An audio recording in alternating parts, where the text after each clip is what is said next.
Okay, this is the video is a review of the real estate market performance for Denton and Grayson County in North Texas. I wanted to compare these two counties simply because they seem to be similarly located up north above the main DFW area, and I expected them to have slightly similar characteristics in terms of performance.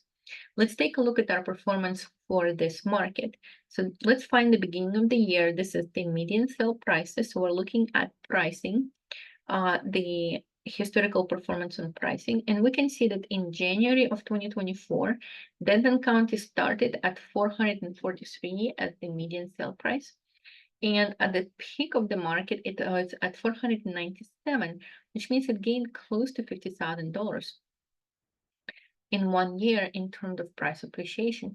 Now it dropped after that, and now we're closer to 480, but still compared to the beginning with 443, 480 is still pretty good price appreciation. So for those of you who are investing in Denton County, you can expect to buy, let's just say at February or March, and still be in a very strong position by the time the June and July rolls around. Let's take a look at January. In Grayson County, the average or the median sale price was 280. Then the peak performance was 339, which is still a $50,000 increase.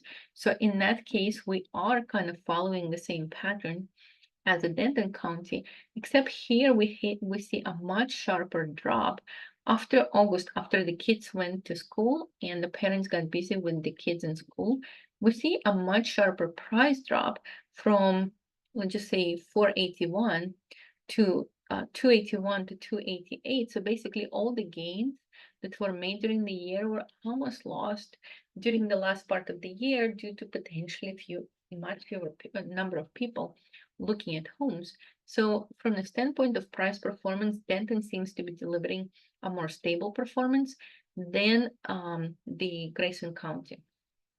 Let's take a look at our market saturation. Market saturation is measured in months.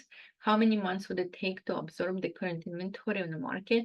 And anything below 3 is a seller's market, 3 to 4 is a balanced market, and 4 to 4 plus is the buyer's market. So the lower the number of homes for sale, the better is for the sellers, or the lower is in the number of months of supply, the better it is for sellers. The higher the months of supply, the better it is for buyers. Buyers have more selection and more desperate home sellers.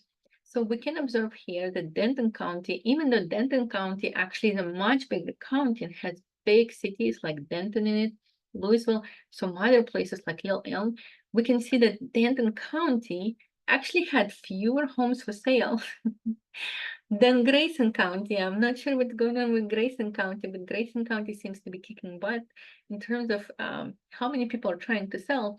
Now, notice that I'm not counting new construction. I'm only counting resale. Not even counting new construction, the Grayson County seems to have an abnormally large number of people trying to leave Grayson County. I'm not sure how well it speaks for Grayson County. But long story short, what we can see is that in Denton County, the market is in a balanced territory. 3.7 is closer toward this balanced market, toward the buyers, but they're still in a balanced territory. Well, in Grayson County, we're nowhere near a balanced territory. We're now severely in a buyer's market. The buyers have all the power and the sellers are desperate to sell based on the saturation data. Let's take a look at homes for sale just to see what's going on. This should mimic the performance of the month supply. It's just the month supply is a composite data composed of homes for sale and homes sold. And now we're just breaking down that formula to look at its components. So what we can see that what's interesting is that we can see that the number of homes for sale, now that's the answer to my question. The pure number of homes for sale in Denton County is higher, significantly higher, like almost 4 times higher, 5 times higher than the number of homes for sale in Grayson County. And also what we can observe is that in Grayson County, despite a very high months of supply, we're observing a very gradual increase in number of homes for sale.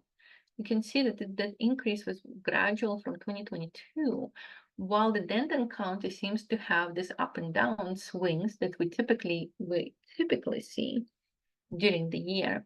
So that tells me that from a standpoint of pure homes for sale, you're going to see very few changes in Grayson County, but you're going to see drastic changes in the Denton County. So from a standpoint of tracking the performance and doing kind of year-by-year analysis, in January of last year, we were pretty flat in terms of number of homes in the market. It seems like people are neither trying to catch a certain wave, neither are they too concerned in pulling their homes off the market during the holiday season. But then we did see an increase of homes for sale. So we went from 485 to, let's just say, 631 in 2 months. So almost 300 homes, 200 homes added for sale in 1 month, in 2 months. So that tells me that for those of you who are waiting to sell maybe after the first of the year, you're going to see not only the higher number of buyers who are shopping in the area, but also you're going to see an increase in competition. For a county with a smoother performance in this one, even the slight bump is severely diluting the strengths that the sellers have when negotiating prices. Okay, let's look at our demand, our closed sales. Now, notice how home sales, available homes, which is the supply, and demand are actually mimicking each other.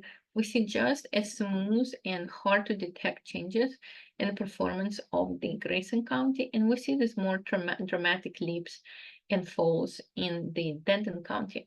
So what can we learn from the current situation? We can learn that the supply or the demand for homes, the number of people actually closing on homes peaked in May, which means that those contracts were probably written in April. But we see that there is a peak in May, then we see a big drop in June. People probably went on vacations or something like that. We see slight uptick in July, which means people came from vacation, said, oh my gosh, we need to buy a house before the summer's over, and they rushed to buy. And then after that, we see a pretty big decline, like pretty drastic decline after that. So we see a definitive peak, very drastic decline. So what we can learn from this shape right here is that absent of some unusual events that would affect the market, I would predict the decline will continue to go like this for the number of people shopping in this county for the rest of the year, and then it will increase steadily and precipitously as soon as the spring arrives. So we can see that in February, March, we're seeing almost double. Every single month is almost like the double the number of buyers, and then it all comes to a halt and starts to go downwards after May. That is for Denton. What do we see in the Grayson County? In Grayson County, we see that the peak of the market was actually in April. So, or maybe it was Grayson County, 146.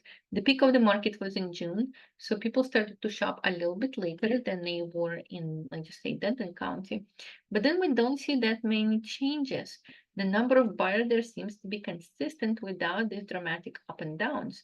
But we can also observe that in January to March, even though it is slight, with as few people shopping overall as in this county, it is still a noticeable increase in the number of buyers shopping, which stayed consistent through the entire year and started to drop only after August. So I would expect similar type of behavior in the 2024-2025 cycle as well.